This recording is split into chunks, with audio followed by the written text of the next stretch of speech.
Darkly Dreaming Dexter, Chapter 6.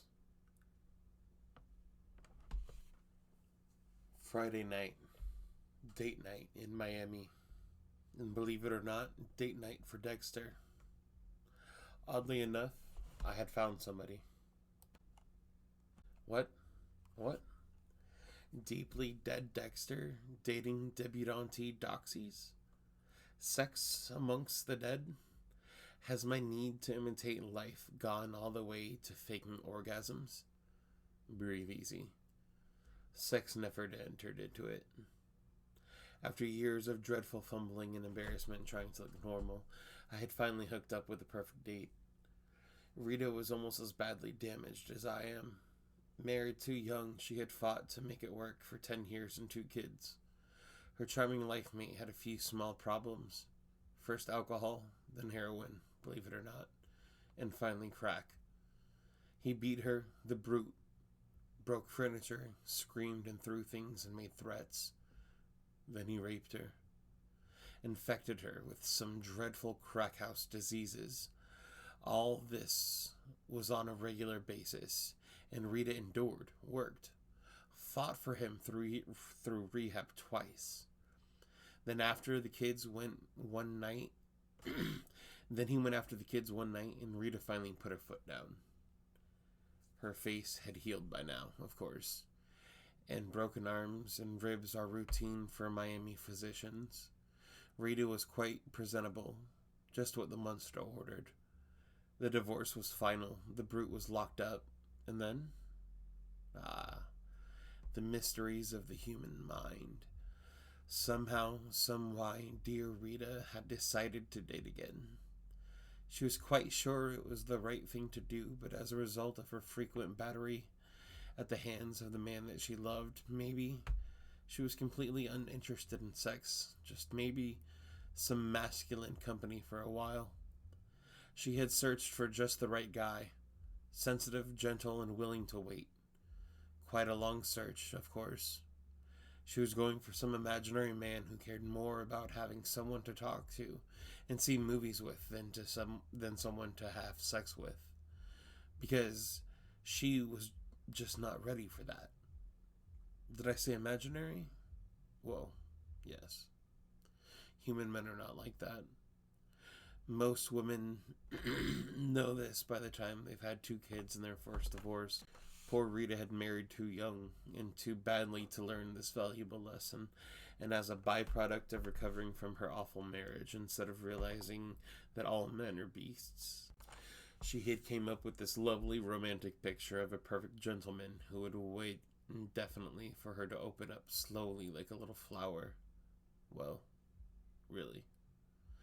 Perhaps such a man existed in Victorian England, when there was a knocking shop on every corner where he could blow off steam between flowery protestations of frictionless love, but not, to my knowledge, in 21st century Miami. And yet, I could imitate all of those things perfectly. And I actually wanted to. I had no interest in a sexual relationship. I wanted a disguise. Rita was exactly what I was looking for. She was, as I say, very presentable. Petite, pert, spunky. A slim, athletic figure, short blonde hair and blue eyes. She was a fitness fanatic, spending all of her off hours running and biking and so on. In fact, sweating was one of our favorite activities. We had cycled through the Everglades, done 5K runs, and even pumped iron together. And best of all were her 2 children. Asta was 8 and Cody was 5. They were much too quiet. They would be, of course. Children with those parents frequently attempt to kill each other with the furniture. That tend to kill each other with furniture tend to be slightly withdrawn. And any child brought up in a horror zone is. But they can be brought out of it, eventually. Look at me. I had endured nameless and unknown horrors as a child, and yet here I was. A useful citizen, a pillar of the community. Perhaps that was part of my strange liking for Esther and Cody, because I did like them, and that made no sense to me. I know what I am and I understand many things about myself, but one of the few character traits that genuinely mystifies me is my attitudes towards children. I like them. They're important to me. They matter. I don't understand it really. I genuinely wouldn't care if every human in the universe were to suddenly expire with the possible exception of myself and Deborah. Other people are less important to me than lawn furniture. I do not, as the shrinks put it so eloquently, have any sense of the reality of others. And I am not burdened with this realization. But kids are different. I had been dating, quote unquote, Rita for nearly a year and a half, and in that time I had been slowly and deliberately been winning her over, as well as Astor and Cody. I was okay. I wouldn't hurt them. I remembered their birthdays, report card days, holidays. I could come to their house and I would do no harm. I could be trusted. Ironic, really, but true. Me, the only man they could really trust. Rita thought it was part of my long, slow courtship of her. Show her that the kids liked me, and who knows? But in fact, they mattered more than she did. Maybe it was already too late, but I didn't want to see them grow up to be like me. This Friday night, Astor answered the door. She was wearing a large t-shirt that said Rugrats and hung below her knees. Her red hair was pulled back in two pigtails, and she had no expression at all on her small, still face. "Hello, Dexter," she said in her too quiet way, for her 2 words were a long conversation. "Good evening, beautiful young lady," I said in my best Lord Mountbatten voice. "May I observe that you are looking very lovely this evening?" "Okay," she said, holding the door open. "He's here," she said over her shoulder to the darkness around the couch. I stepped past her. Cody was standing behind her just inside, like he was backing her up just in case. "Cody," I said. I handed him a roll of Nico wafers. He took them without taking his eyes off me and simply let his hands drop to his side without looking at the candy. He wouldn't open them up until I was gone, and then he would split them with his sister. "Dexter," Rita called from the next room. "In here," I said. "Can't you teach these children to behave?" "No," said Cody softly. "A joke." I stared at him. What next? Would he sing someday? Tap dance in the streets? Address in the Democratic National Convention? Rita rustled in, fastening a hoop earring. She was rather provocative, considering. She wore a practically weightless light blue silk dress that fell to mid-thigh, and of course her very best New Balance cross-training shoes. I'd never met before, or had heard of a woman who actually wore comfortable shoes to dates. The enchanting creature. "Hey, handsome," Rita said. "Let me talk to the sitter and we're out of here." She went into the kitchen, where I heard her going over the instructions with the teenage neighbor who did her babysitting. Bedtimes, homework, TV do's and don'ts, cell phone number, emergency number, what to do in case of an accidental poisoning or decapitation. Cody and Astor are still just staring at me. "Are you going to a movie?" Astor asked me. I nodded. "If we can find one that doesn't make us throw up." "Yuck," she said. She made a very small, sour face, and I felt a tiny glow of accomplishment. "Do you throw up at the movies?" Cody asked. "Cody," Astor said. "Do you?" he insisted. "No," I said, "but I usually want to." "Let's go," said Rita, sailing me in and bending to give each kid a peck on the cheek. "Listen to Alice. Bedtime at 9. Will you come back?" Cody asked. "Cody, of course I'll come back," Rita said. "I meant Dexter," Cody said. "You'll be asleep," I said. "But I'll wave at you, okay?" "I won't be asleep," he said grimly. "Then I'll stop in and play cards with you," I said. "Really?" "Absolutely. High-stakes poker. Winner gets to keep the horses." "Dexter," Rita said, smiling anyways. "You'll be asleep, Cody. Now good night. Kids, be good." And she took my arm and led me out the door.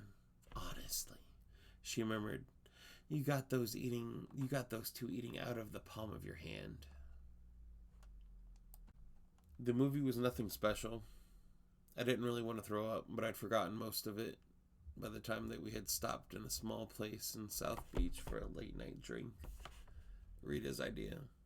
In spite of living in Miami for most of her life, she still thought of South Beach as being glamorous. Perhaps it was all the rollerblades. Or maybe she thought any place so full of people with bad manners had to be glamorous.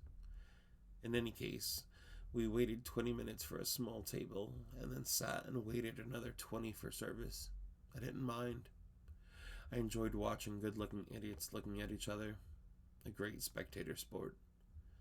We strolled along Ocean Boulevard afterward, making pointless conversation, an art which I still excel at. It was a lovely night.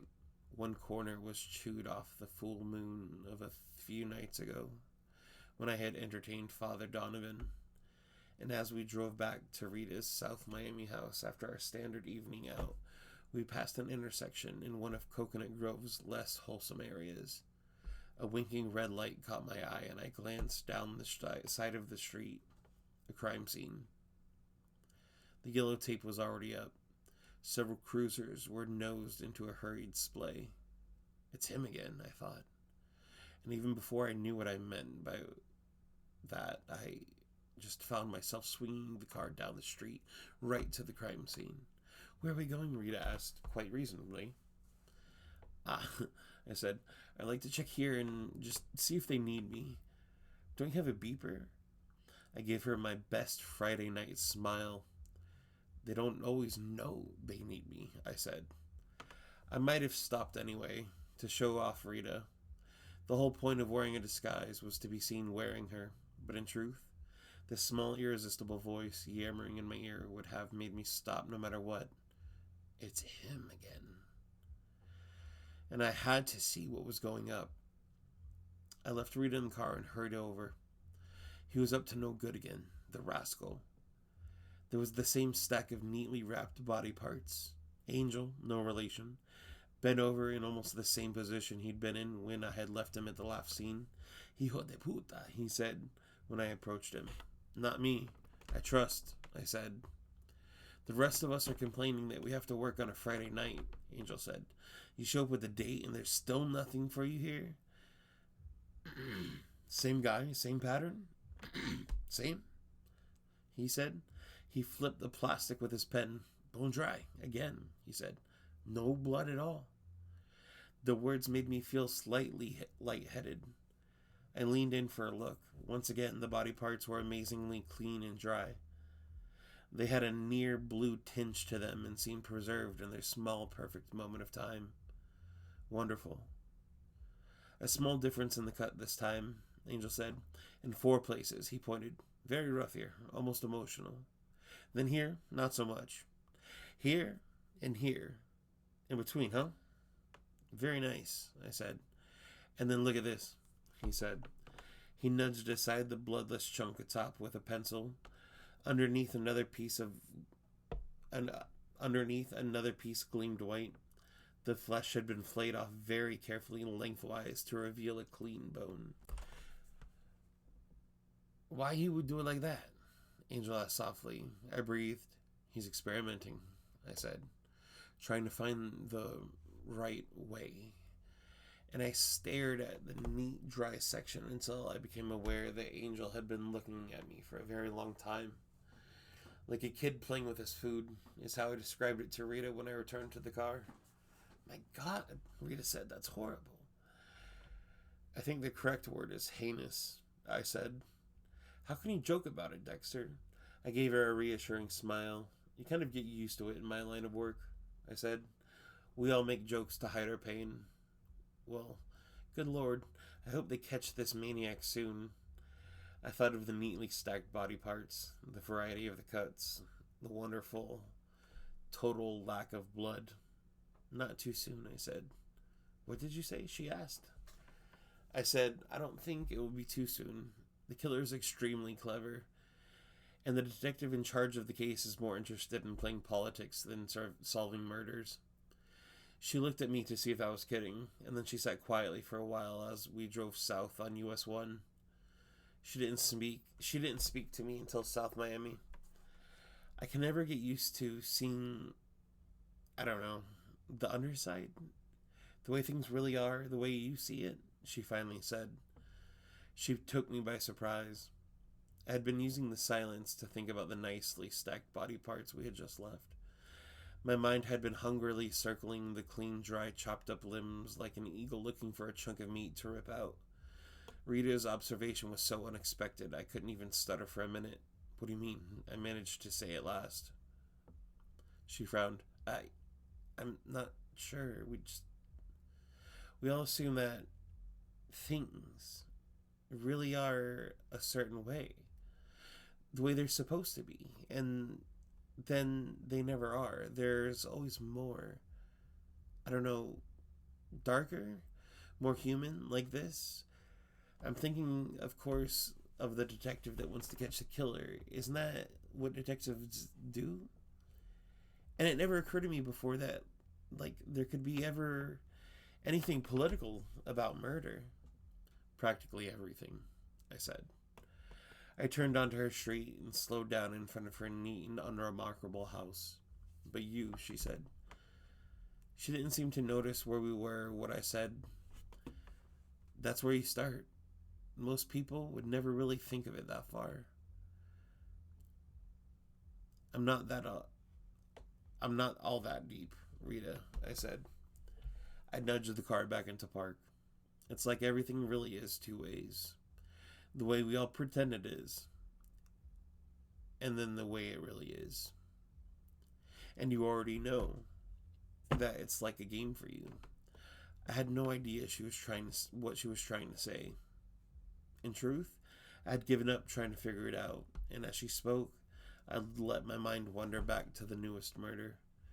The cleanness of the flesh, the improvisational quality of the cuts, the completely dry, spotless, immaculate lack of blood. Dexter, Rita said. She put a hand on my arm. I kissed her. I don't know which one of us was more surprised. It really wasn't something I had thought of doing ahead of time. It certainly wasn't her perfume. But I mashed my lips up against hers and held them there for a long moment. She pushed away. No, she said. No, Dexter. All right, I said, still shocked at what I had done. I don't think I want to... I'm not ready for... Damn it, Dexter, she said. She unclipped her seatbelt, opened the car door, and ran into her house. Oh dear, I thought, what on earth have I done now? And I knew I should be wondering about that and perhaps feeling disappointed, but that I had just destroyed my disguise after a year and a half of hard maintenance. But no, all I could think about was that neat stack of body parts. No blood. None at all.